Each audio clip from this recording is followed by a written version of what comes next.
What would help both men and women survive disasters and recover better is preparedness. Preparedness. Talking through the various dimensions that you might be exposed to, acknowledging that uncertainty is part and parcel of disaster. So no matter what they prepare for, they're unlikely to be facing that particular scenario. So knowing that there's going to be most likely a source of distress, there's going to be various forms of disagreements, and being prepared that they will have to face that while they're panicking and emotional and often fearing for their life or the lives of those they love.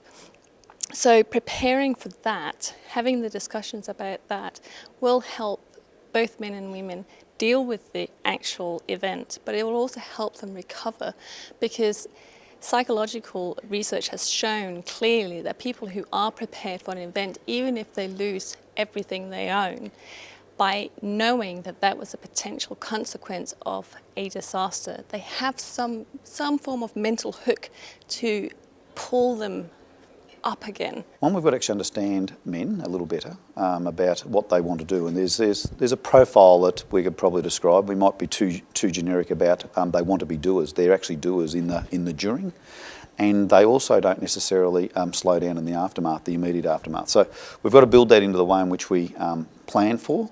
Get people to understand that that's the way in which they'll operate the during and the after, and let people start to be more aware of themselves and the team to be aware of it, and it's okay to talk about it. That it's something to share with others, with peers, talk about it, understand it, but don't let it bottle up as an individual. We've got to actually be, as males, able to do that. My role in that is about leadership.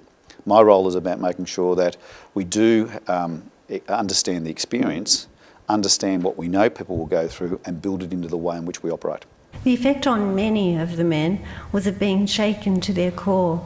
Their bodies overcame gender conditioning as they spoke of publicly crying in the face of such immense fear and tragedy. Aaron said, "I sat and cried on the footpath, and an old fellow came out of his house to see if I was all right. Before that, I wasn't someone who showed emotion.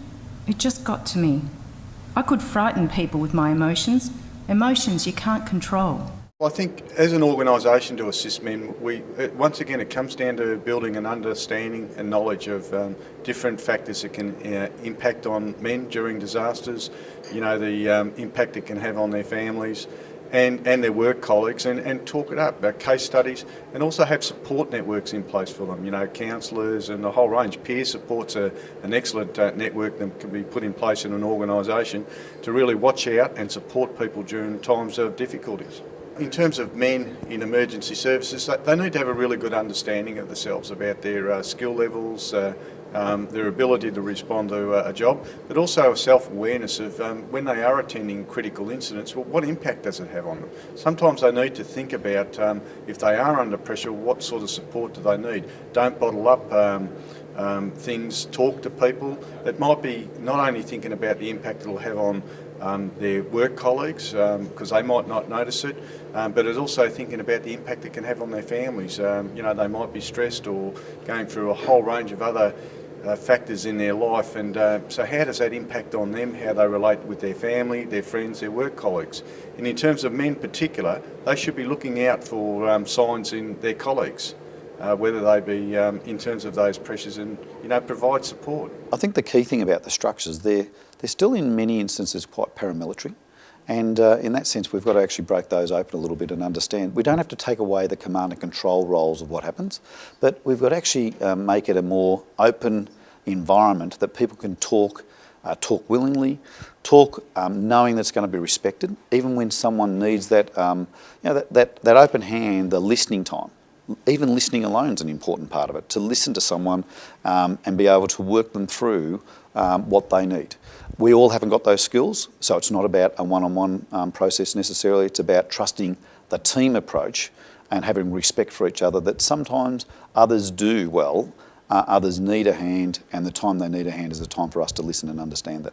In terms of women's experiences of disasters, we need to be aware of the different pressures that they can be under during a disaster.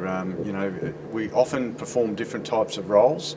Particularly women spend a lot of time with the families, and it can cause a whole range of stresses. And some of it is in terms of in the community, it's about engaging them in the planning process, getting that collaborative approach. Often there's no discussion around with families around planning, and they need to be involved to have a clear understanding of what they can do. The other thing is to be aware that there are issues such as family violence that occur, particularly after disasters, and we need to educate people about this, and males in particular, but for women, it might be just asking them if they're okay afterwards, and it's thinking about the sort of issues that they might be confronted with both during, before and after an incident.